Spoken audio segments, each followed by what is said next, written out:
Bonjour tout le monde, bienvenue dans cette troisième partie de la rénovation des pièces de carrosserie de cette Nissan Micra.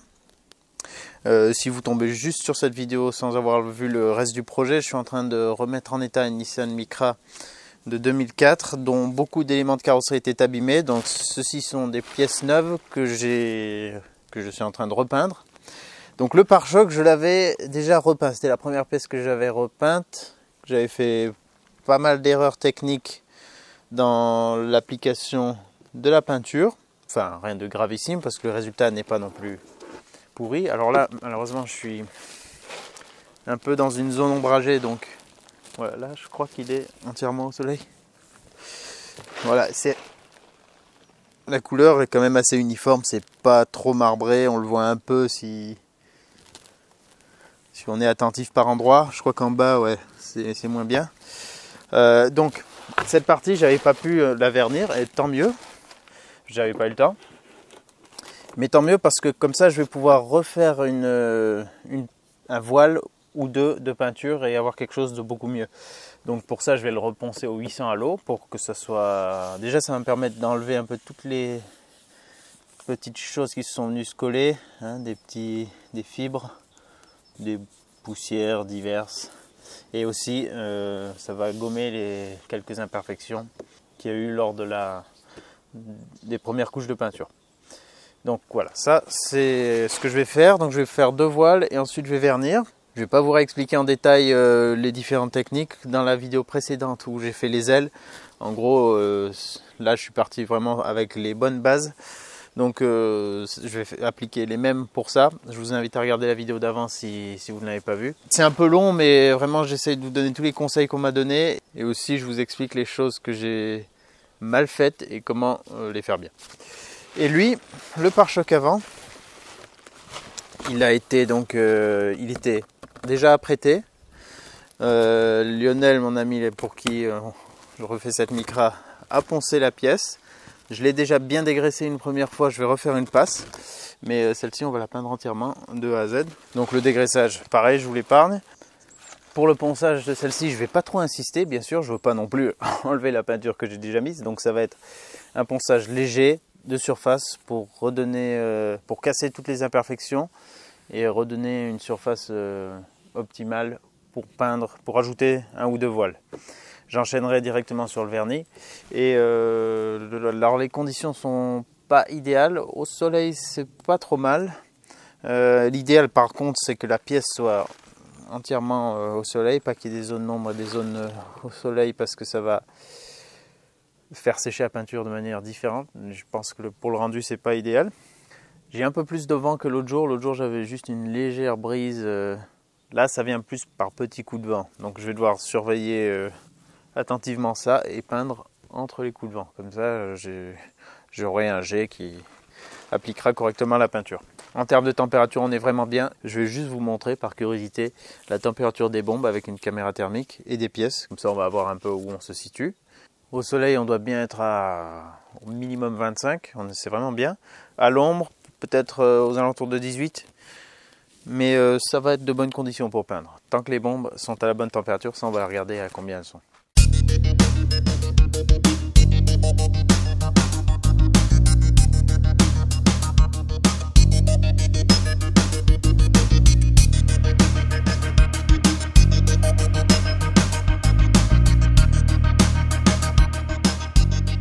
Voilà, c'est poncé, c'est dégraissé les deux pièces. Je vais pouvoir me préparer à peindre. Donc là j'ai sorti deux autres bombes de peinture. Et j'en avais deux déjà sortis, on va juste voir par curiosité la différence de température. Il y en a deux qui étaient dans la caravane, donc avec la nuit elles ont pris un peu le froid, elles ont emmagasiné le froid, les deux autres étaient dans la maison. Je vais regarder avec une caméra thermique comme ça. Celle-ci elle vient du site monoutillage.com et je vais bientôt la tester en vidéo. Donc là, c'est une mini avant-première, mais vous allez voir que c'est très pratique. Alors ces deux-là, c'est celles qui étaient dans la maison, enfin qui sont là dehors depuis maintenant 1 heure à peu près. Voilà, elles sont environ à 21 degrés. Et l'autre, ouais, plus fraîche quand même. Je le sentais au toucher déjà. Donc je vais les laisser un peu au soleil. et elles vont se réchauffer. Ouais, les deux là, elles sont à température idéale. La pièce, en plein soleil. Voilà, il y a des zones qui montent à plus de 40. Et sur un bord à l'ombre, 20 degrés étant une bonne température. Alors là, je sais pas si ça craint. Ah, c'est encore un truc que je dois découvrir. Je sais pas du tout si ça craint de peindre en plein soleil. Je pense qu'en faisant des voiles et en chargeant pas, je devrais pas avoir de problème avec des écarts de température d'un côté à l'autre. De toute façon, je peux pas avoir entièrement la pièce la même exposition puisqu'il y a des zones qui seront forcément à l'ombre et d'autres au soleil. Celle-ci, elle doit être bien chaude. Ah ouais, là, le gris mat, il pompe bien. Même la partie à l'ombre, elle est à combien? 24. Voilà. Bon, donc je vais essayer de les orienter, que les grandes faces soient la mieux orientées possible. Et puis, ça sera encore une expérience, on va voir. En tout cas, très pratique cet outil. C'est surtout pour voir aussi sur la maison, je voulais voir de nuit où c'est que j'ai des ponts thermiques, des déperditions de chaleur. Et améliorer l'isolation à ce niveau. Allez, on va se mettre à peindre. Je résume rapidement les choses. J'ai tout expliqué dans la vidéo précédente. Mais donc, j'ai aérosol avec une buse orientable. Comme ça, j'ai un jet vertical. On peint toujours avec le jet vertical et pas horizontal. Erreur que j'avais faite sur la première mise en peinture de cette pièce. On fait des passes croisées et pas comme dans le bâtiment, c'est-à-dire horizontale plus verticale. On fait des passes superposées. En fait, à chaque fois qu'on revient, on reprend un tiers de la bande d'avant. Et ça sur chaque couche. Ça va nous permettre d'avoir quelque chose d'homogène. J'ai utilisé une poignée aussi comme ça pour avoir un confort d'application plus sympa. Et le geste permet d'être un peu plus précis comme ça. On le tient vraiment un peu comme un pistolet à peinture. C'est pas les poignées les plus confortables du monde. Au bout d'un moment, ça fait un peu mal aux doigts, mais bon, ça va. Des lunettes de protection qui, même si elles s'embuent, ça devient un peu embêtant. Surtout avec la peinture métallisée, là, des fois les paillettes partent, c'est mieux de ne pas en avoir dans l'œil. Pareil pour le vernis. Un masque avec des cartouches pour les solvants. Hein, sinon, bon, c'est toujours mieux d'avoir un masque à poussière que rien, mais ça ne suffit pas. Si vous voulez pas respirer des solvants, il faut un masque comme ça qui va les filtrer. Donc, je vais faire un voile, des passes comme ça, environ 25 cm. Je laisse 1 ou 2 minutes entre chaque passe. Là, je vais en faire juste 2, je pense. Ça devrait suffire. J'ai réorienté mes pièces pour qu'elles soient dos au soleil, comme ça j'ai la plus grande. La pièce sera quand même un peu chaude, donc ça c'est pas mal, une pièce un peu chauffée, mais elle n'est pas en plein soleil. Donc ça, en fait, c'est la bonne solution. Ce qui m'embête un peu, c'est que en les dégraissant, ça les rend un peu statiques à force de frotter, et pas mal de petites poussières qui collent dessus. Mais ça, malheureusement, je peux pas faire grand chose. Donc à part souffler celle que je vois, ouais, je vois pas trop qu'est-ce que je peux faire d'autre. Allez, c'est parti. L'aérosol, bien sûr, bien agité, qu'on entende parfaitement les billes et qu'elles fassent un son clair comme ça. Des fois, on les entend au début, mais elles font un son encore un peu étouffé. Quand c'est bien clair comme ça, c'est bon. Et il fait pas froid du tout. Ah, ça y est, ça s'embue déjà. Ah, compliqué. Aussi, on fait toujours sortir de la peinture hors de la pièce avant de passer. Et les passes, on les commence en dehors de la pièce et on les finit hors de la pièce, d'accord ?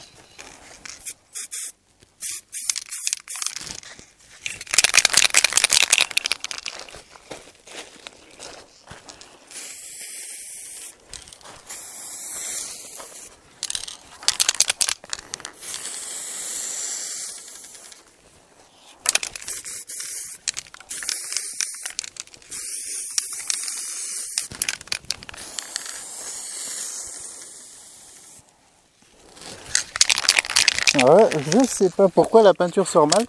C'est une bombe qui était déjà entamée, mais pourtant il y en a encore pas mal. Ça, c'est pas cool.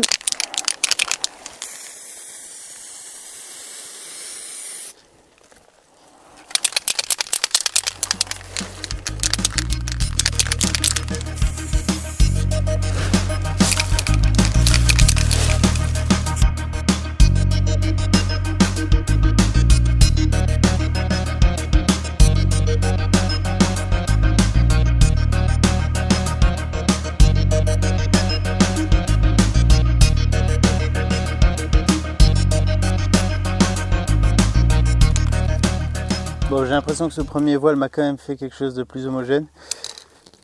Malheureusement, avec mon léger coup de ponçage qui n'était vraiment pas insistant, ça m'a fait apparaître des petits pics là aux jonctions des arêtes qui sont redevenus couleur plastique quoi. Et ça, c'est difficile à garnir sans en mettre trop. C'est des choses qu'on préfère éviter.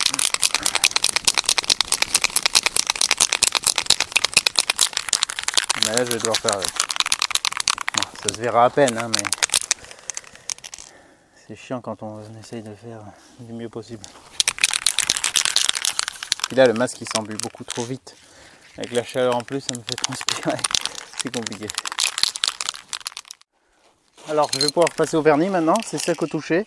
Ça a été le cas en très peu de temps, quelques minutes.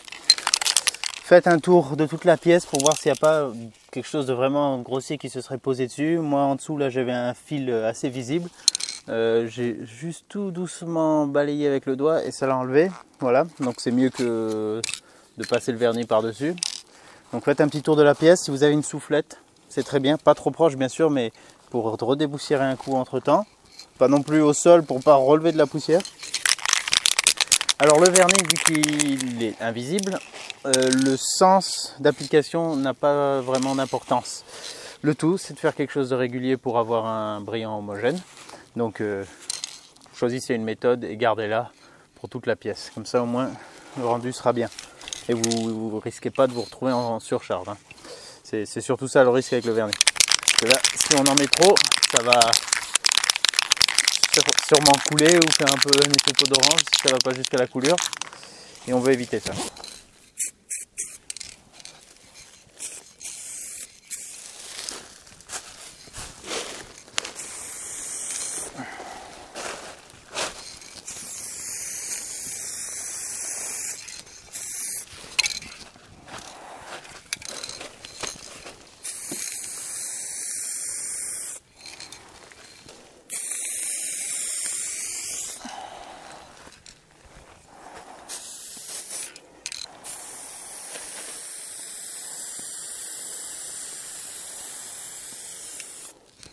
Faut pas aller trop vite parce qu'il faut quand même en mettre pas mal, hein, que pour que ça brille, il faut que ce soit assez chargé.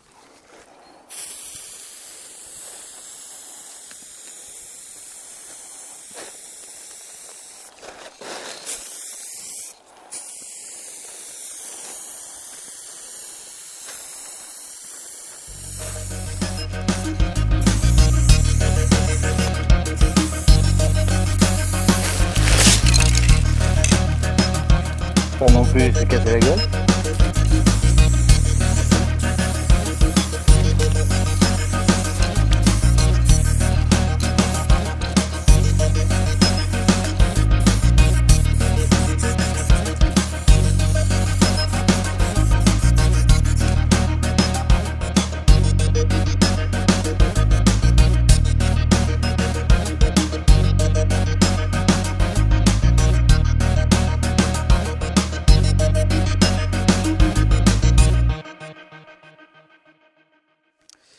Alors voilà, l'idée avec le vernis, c'est d'obtenir la brillance directement. Hein. C'est-à-dire que quand vous l'appliquez, ça doit briller et c'est ça que ça va donner. Si ça ne brille pas, quand ça séchera, ça ne sera pas plus brillant. Donc là, j'ai pas du tout le résultat optimal. Alors, c'est compliqué. C'est compliqué en extérieur. J'ai un peu de vent quand même qui me ramène un brouillard sur le bout de la pièce. On voit là où ça s'est déposé. Donc ça nuit à la brillance. Tenez, là j'ai deux petits morceaux de vernis qui ont été projetés. Je pense que c'était une petite accumulation sur le proche de la buse et ça les a envoyés. C'est pour ça que il faut bien penser à essuyer le bord de l'aérosol pour voir s'il n'y a pas une accumulation. J'y touche pas, il vaut mieux enlever ça une fois que c'est sec. Donc on a un côté plus satiné que brillant. Sur des grandes pièces, c'est aussi un peu compliqué de se déplacer correctement et d'appliquer ça bien. Et moi, ma grosse crainte, c'est vraiment de surcharger. Voilà, bon, je vais pas en faire plus. Je vais plutôt donner de la brillance avec une polisseuse. Je pense que à ce stade, c'est mieux. Des fois, le mieux est l'ennemi du bien, donc j'ai pas envie de faire pire en essayant d'améliorer ça. Voilà, donc ça va rester comme ça pour l'instant. Et il y a des petites choses qui se posent là, comme ça. Ah bah ça va là, ça doit déjà presque être sec au toucher. Là. Quasiment, je vais voir juste tout en bas. Là.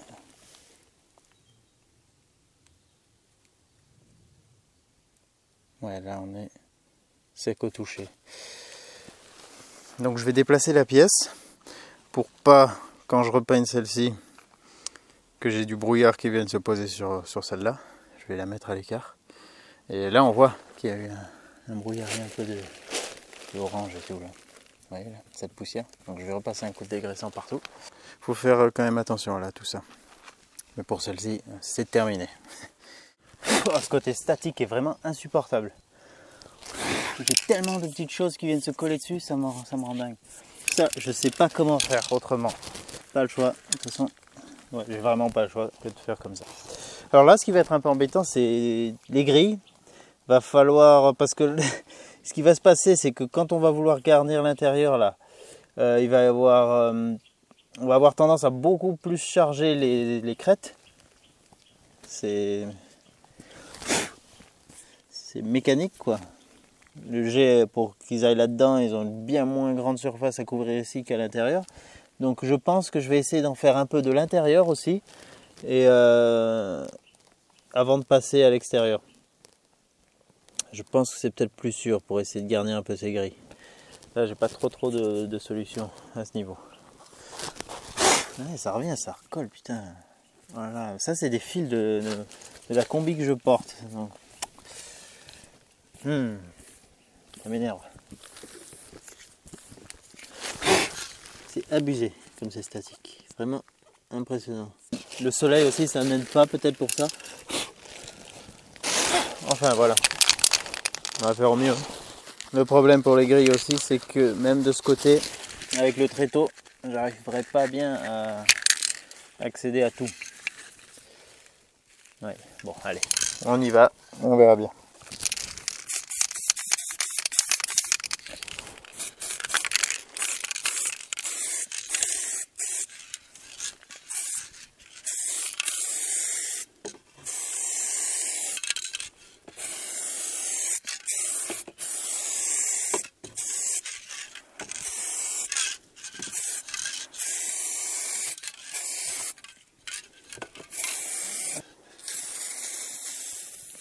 Qu'est-ce qu'il a celui-là? Pourquoi il me fait ça? Il y en a encore, mais il me sort ça comme s'il était vide.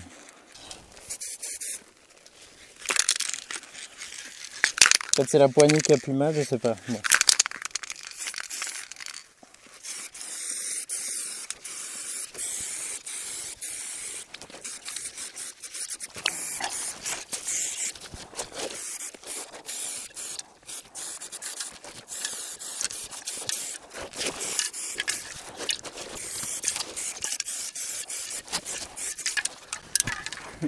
On voit les paillettes métalliques qui se collent sur, je sais pas moi, les zones les plus électrostatiques. Ça fait comme des motifs.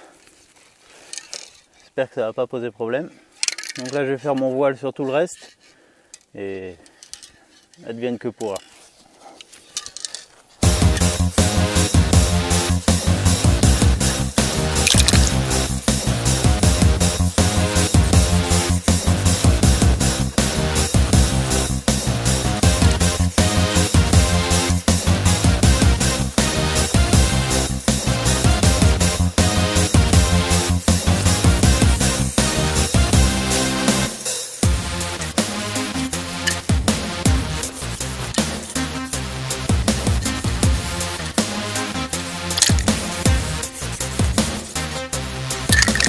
Celle-ci est morte. Bon, c'est bizarre hein, ce genre de motif. J'espère vraiment que ça va disparaître avec le prochain passage. Ça fait un peu comme s'il y aurait eu du silicone sur la surface. Mais c'est impossible. En plus, ça a été dégraissé un paquet de fois. Donc c'est pas possible. On va voir avec la prochaine couche ce que ça donne. Donc cet effet très légèrement voilé, c'est tout à fait normal, c'est ce qu'on doit faire dans une première passe. pas chercher à changer.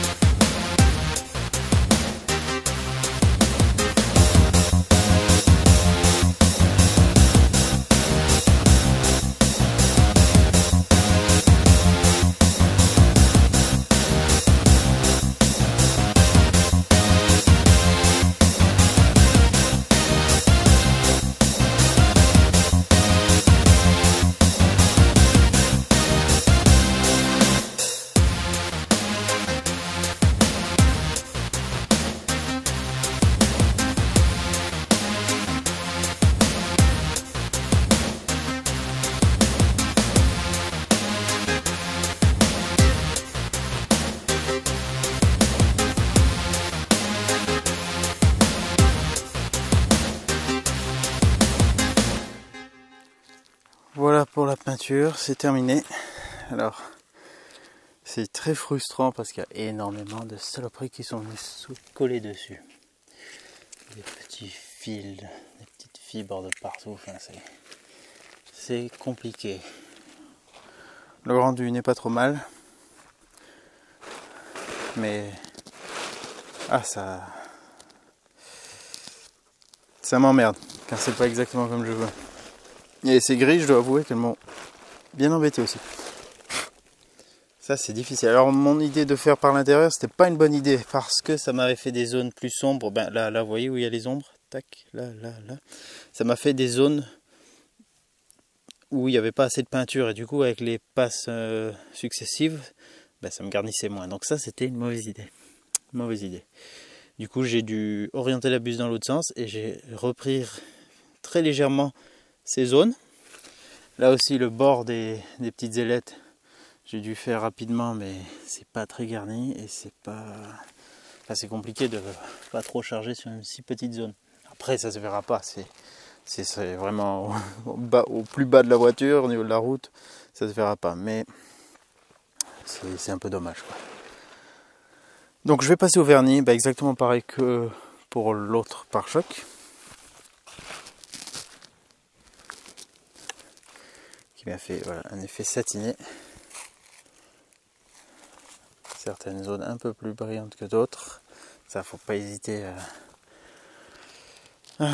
pas aller trop vite sur les passes, mais voilà, c'est un métier.